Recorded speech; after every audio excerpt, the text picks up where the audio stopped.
8व्या वेतन आयोगाबाबत पडद्यामागे नक्की काय शिस्त आहे? कर्मचाऱ्यांचा पगार थेट तिप्पट होणार की ही फक्त एक चर्चाच आहे?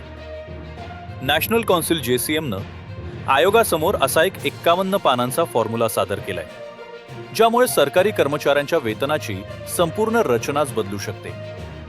पण या प्रस्तावातला सर्वात मोठा धक्का आणि 1 जानेवारी 2026 ची खरी वस्तुस्थिती काय आहे, जाणून घेण्यासाठी व्हिडिओ शेवटपर्यंत नक्की पहा. सुरुवात करूया सर्वात मोठ्या प्रशासकीय बदलापासून. आत्तापर्यंत लेव्हल 2, 3, 4, 5 असे वेगवेगळे पे स्केल असायचे. पण NC-JCMच्या नव्या प्रस्तावात हे सर्व स्तर एकत्र म्हणजेच मर्ज करण्याची शिफारस आहे. लेव्हल 2 ते 3, 4 ते 5, 7 ते 8 आणि 9 ते 10 एकत्र केल्यास नक्की कोणाचा फायदा होणार? विशेषतः रेल्वे, टपाल आणि संरक्षण कर्मचाऱ्यांसाठी वन टाइम अपग्रेडची कोणती गुप्त अट यात मांडली आहे हे आपण पाहणारच आहोत. पण त्याआधी तुमच्या खिशावर थेट परिणाम करणारा दुसरा मुद्दा पाहूया.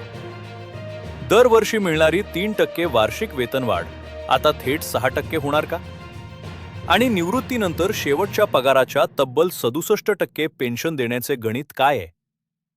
या सर्व मागण्यांमागे एक वैज्ञानिक फॉर्म्युला वापरला गेलाय, जो 5 सदस्यांच्या कुटुंबाचा दैनंदिन खर्च गृहीत धरतो.